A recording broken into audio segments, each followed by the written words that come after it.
नमस्कार दोस्तों आज की इस वीडियो में अपन बात करने वाले हैं कि विधानसभा आम चुनाव 2023 की तिथि निर्धारित कर दी गई है। उसके अनुसार जो आपके चुनाव में मतदान अधिकारी है यानी कि प्रथम मतदान अधिकारी, द्वितीय मतदान अधिकारी और तृतीय मतदान अधिकारी यानी कि पोलिंग ऑफिसर के आपके क्या-क्या कार्य है और कर्तव्य हैं उन्हीं के बारे में बताऊंगा। आज की इस वीडियो में अपन चुनाव में प्रथम मतदान अधिकारी के क्या-क्या कर्तव्य और कार्य हैं उन्हीं के बारे में बात करेंगे। उससे पहले देख रहे हैं कि जो आपका आदर्श मतदान कक्ष होगा उसका लेआउट किस तरह होगा, वो आप यहाँ पे देख सकते हैं। इस तरह का आपका मतदान कक्ष होगा, उसका लेआउट होगा। इसके साथ ही आपको जो प्रथम मतदान अधिकारी हैं उनके कार्य एवं दायित्व क्या हैं उन्हीं के बारे में आपको कंप्लीट डिटेल बताऊंगा। तो यहाँ पे आप देख रहे हैं कि प्रथम मतदान अधिकारी के कर्तव्य यानी कि जो प्रथम मतदान अधिकारी है पोलिंग ऑफिसर पीओ फर्स्ट होगा, उनके क्या क्या कर्तव्य हैं। तो यहाँ पे आपको सबसे पहले मिलेगा कि प्रथम मतदान अधिकारी निर्वाचक नामावली की चिन्हित प्रति का प्रभारी होगा, यानी कि जो प्रथम मतदान अधिकारी को जो निर्वाचक नामावली उपलब्ध करवाई जाएगी उसका जो पीओ फर्स्ट है वो चिन्हित प्रति का प्रभारी होगा। और निर्वाचक की पहचान के लिए प्रथम मतदान अधिकारी उत्तरदायी होगा, यानी कि जो मतदाता वोट डालने के लिए आएगा उसकी पहचान के लिए प्रथम मतदान अधिकारी जो है उत्तरदायी होगा। उसकी पुष्टि करनी होगी कि जो मतदाता आया है वो वास्तव में निर्वाचक की पहचान करनी होगी। उसके बाद प्रथम मतदान अधिकारी ही इसके लिए उत्तरदायी होगा। और भारत निर्वाचन आयोग द्वारा जो विनिर्दिष्ट फोटो युक्त दस्तावेजों के आधार पर ही मतदाता की पहचान के साथ साथ यह भी सुनिश्चित करेगा कि उस मतदाता की बाई तर्जनी पर अमिट शाही का कोई निशान तो नहीं है। यानी कि जैसे ही मतदाता कक्ष में वोट डालने के लिए आएगा तो प्रथम मतदान अधिकारी यह कंफर्म करेगा यानी कि सुनिश्चित करेगा कि जो मतदाता है उसकी बाई तर्जनी पर है अमिट शाही का कोई निशान पहले से तो नहीं लगा हुआ है। और इसके साथ ही निर्वाचक की पहचान का सत्यापन समुचित रूप से निर्वाचक नामावली में की गई प्रविष्टि के संदर्भ में करना चाहिए, यानी कि जो निर्वाचक नामावली है उसके अनुसार आपको पहचान का सत्यापन समुचित रूप से करना चाहिए। फिर आपका नेक्स्ट है यानी कि पीओ फर्स्ट का प्रथम मतदान अधिकारी का जो कर्तव्य है वो है कि प्रशासन द्वारा जो मतदाता सूची पर्ची यानी कि वोटर इंफॉर्मेशन स्लिप मतदाता सूचना पर्ची वितरित की जाएगी, जिससे मतदाता की क्रम संख्या ज्ञात की जाएगी।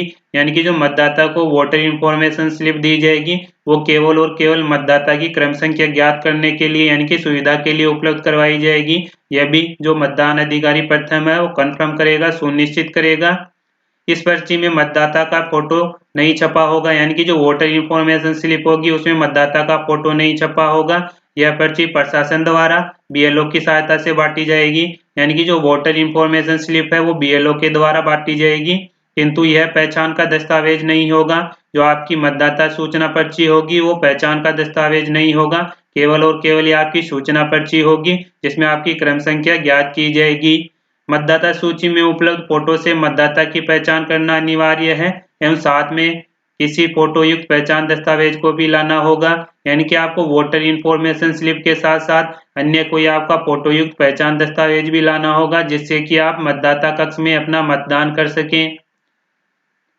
मतदाता सूचना पर्ची निर्वाचक नामावली में किसी निर्वाचक से संबंधित प्रविष्टियों का पता लगाने में सहायता मात्र करेगी, यानी कि जो आपका मतदाता सूचना पर्ची होगी वो केवल आपकी सूचना के लिए क्रम संख्या की सूचना ज्ञात करने के लिए होगी, सहायता के लिए होगी। और साथ ही आपको मतदान करने के लिए अन्य आपका फोटो युक्त जो दस्तावेज है वो भी आपको लाना होगा। मतदान कक्ष में एक कचरा पात्र की व्यवस्था की जाएगी, यानी कि जो मतदान अधिकारी प्रथम है उनके द्वारा मतदान कक्ष में एक कचरा पात्र की व्यवस्था की जाएगी। मतदाता द्वारा लाई गई अशासकीय पर्ची कचरा पात्र में डाली जाएगी। इसके अतिरिक्त अन्य किसी भी प्रकार की रद्दी कचरा पात्र में नहीं डाली जाएगी। इसके साथ देख रहे हैं कि प्रथम मतदान अधिकारी पहचान पर्ची लेकर निर्वाचक नामावली में प्रविष्टि की क्रम संख्या को पढ़ेगा, यानी कि प्रथम मतदान अधिकारी है जो मतदाता से है जो पर्ची लेगा और उसके अनुसार निर्वाचक नामावली में है प्रविष्टि की क्रम संख्या को पढ़ेगा। उसके बाद उस व्यक्ति को अपना नाम जोर से बोलने को कहेगा, यदि आवश्यक हो तो प्रविष्टि संबंधित अन्य विशिष्टियों के लिए भी कहेगा, ताकि यह सुनिश्चित हो सके कि पहचान पर्ची प्रस्तुत करने वाला व्यक्ति वास्तविक मतदाता है।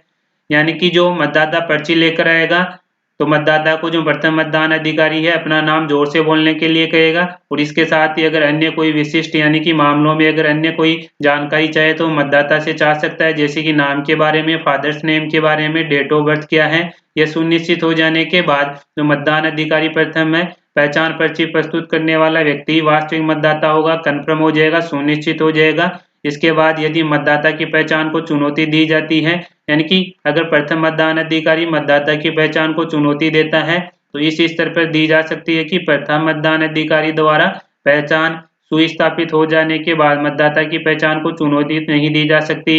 यानी कि अगर मतदाता द्वारा यानी कि प्रथम मतदान अधिकारी द्वारा अगर पहचान सुनिश्चित हो जाती है तो उसके बाद चुनौती नहीं दी जाएगी। प्रथम मतदान अधिकारी द्वारा सुनिश्चित कर लिया जाएगा कि जो वास्तव में मतदाता है वो सुनिश्चित हो गया, यानी कि जो मतदाता संबंधी दस्तावेज लेके आए हैं उसके अनुसार अगर सुनिश्चित हो जाता है प्रथम मतदान अधिकारी द्वारा तो उसके बाद मतदाता की पहचान को चुनौती नहीं दी जाएगी। इसके बाद देख रहे हैं कि जो प्रथम मतदान अधिकारी आने वाले मतदाता की पहचान सुनिश्चित करने के पश्चात फोटो युक्त मतदाता सूची में उस मतदाता से संबंधित प्रविष्टि के बॉक्स में फोटो को छोड़ते हुए लाल स्याही से तिरछी लाइन अंकित करेगा। यानी कि मतदाता की पहचान सुनिश्चित हो जाती है तो उसके बाद जो प्रथम मतदान अधिकारी है जो मतदाता सूची है उसके कॉलम में लाल स्याही से एक तिरछी लाइन खींचेगा। वो भी आपको बताऊंगा किस तरह आपको लाइन करनी है। इसके साथ ही जो महिला मतदाता के नाम के आगे उसके मतदाता सूची क्रमांक पर यानी गोला राउंड बनाएगा जो प्रथम मतदान अधिकारी है। जो मतदाता सूची है अगर कोई महिला है मतदाता तो उसकी जो सूची क्रमांक है उस पर राउंड बनाएगा। अगर कोई मतदाता ट्रांसजेंडर है तो यानी कि स्टार मार्क करेगा। इस तरह आप देख सकते हैं कि पहले तो यानी कि मतदाता सूची सुनिश्चित हो जाएगा, प्रथम मतदान अधिकारी द्वारा सुनिश्चित कर लिया जाएगा पहचान को। तो उसके बाद देख रहे हैं इस तरह की लाल जो रेड लाइन है वो तिरछी यहाँ पे लाइन लगाएगा और इसके साथ ही अगर कोई महिला मतदाता है तो उसकी क्रम संख्या है उसमें यहाँ पे देख रहे हैं गोला यानी कि राउंड लगाएगा। अगर कोई ट्रांसजेंडर मतदाता है तो यहाँ पे देख रहे हैं स्टार मार्क करेगा। इसके साथ देख रहे हैं कि जिन मतदाताओं की पहचान मतदाता फोटो पहचान पत्र के आधार पर की जाएगी, यानी कि जो मतदान देने आएगा मतदाता उसकी पहचान अगर वोटर आईडी यानी कि मतदाता फोटो पहचान के आधार पर अगर पहचान की जाती है तो उनके नाम के बाईं ओर ई अंकित किया जाएगा। अगर अन्य वैकल्पिक दस्तावेज यानी कि मतदाता पहचान पत्र के अलावा अन्य कोई दस्तावेज लाता है जो कि इलेक्शन कमीशन ऑफ इंडिया द्वारा निर्धारित किए गए हैं, अगर मतदाता पहचान के अलावा अन्य कोई दस्तावेज लाता है तो उसके लिए आपको देख रहे हैं कि नाम के आगे डी अंकित किया जाएगा। यानी कि अगर कोई मतदाता देते समय पहचान पत्र लाता है तो उसके नाम के सामने देख रहे हैं यहाँ पे ई अंकित किया जाएगा, ई यानी ईपिक होता है। अगर मतदाता पहचान पत्र के अलावा कोई अन्य संबंधी दस्तावेज लाता है तो देख रहे हैं यहाँ पे नाम के सामने डी अंकित किया जाएगा। और यहाँ पे देख रहे हैं निवेदित मत यानी कि जो निविदा मत है अल्पायु आधे शिथिलांग मतदाता चुनौती एएसडी प्रकरण के मामले में पीठासीन अधिकारी के द्वारा तय किए जाएंगे। यानी कि अगर कोई निवेदित मत है, अल्पायु है, अंधे शिथिलांग मतदाता है, चुनौती है तो इनका निर्धारण है पीठासीन अधिकारी द्वारा किया जाएगा। यदि मतदाता सूची के मुद्रण में त्रुटिवश किसी मतदाता की आयु लिंग या नाम गलत मुद्रित हो जाता है, अगर मतदाता सूची है उसमें यानी कि त्रुटिवश कोई मतदाता की आयु लिंग नाम गलत अंकित हो जाता है परंतु ऐसे मतदाता की पहचान अन्यथा सुनिश्चित हो जाती है। अगर ऐसे मतदाता की पहचान सुनिश्चित हो जाती है तो उसे मत देने के लिए अनुज्ञित किया जाएगा। अब देख रहे हैं यह आपको यहाँ पे मिलेगा कि निर्वाचक नामावली में जो चिन्हों के नमूने हैं वो मैंने आपको बता दिए हैं कि प्रथम मतदान अधिकारी द्वारा मतदाता का सुनिश्चित कर लिया जाएगा कि वास्तविक मतदाता है तो इस तरह की रेड लाइन अंकित की जाएगी। उसके बाद अगर कोई महिला मतदाता है तो उसकी क्रम संख्या पे राउंड लगाया जाएगा। अगर कोई ट्रांसजेंडर मतदाता है तो वहां पे स्टार मार्क किया जाएगा।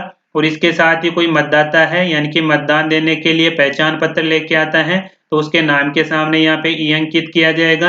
अगर मतदाता पहचान पत्र के अलावा तो इलेक्शन कमीशन ऑफ इंडिया द्वारा संबंधित दस्तावेज निर्धारित किए गए हैं, मतदाता पहचान पत्र के अलावा अन्य कोई दस्तावेज लाता है तो उसके नाम के सामने डी अंकित किया जाएगा। कंप्लीट यहाँ पे मैंने जो प्रथम मतदान अधिकारी के कर्तव्य हैं वो आपको कंप्लीट बता दिए हैं। तो दोस्तों आज की इस वीडियो में यही अपडेट थी। इसके साथ ही अगर आपको कोई यानी कि प्रथम मतदान अधिकारी के संबंध में आपके कर्तव्य के संबंध में अगर कोई विरोधाभास हो तो आप इलेक्शन कमीशन ऑफ इंडिया के संबंधित जो विभागीय आदेश है उन्हीं को आप सुनिश्चित माने। तो दोस्तों आज की इस वीडियो में यही अपडेट थी। फिर मिलते हैं नई वीडियो के साथ, तब तक के लिए जय हिंद जय भारत।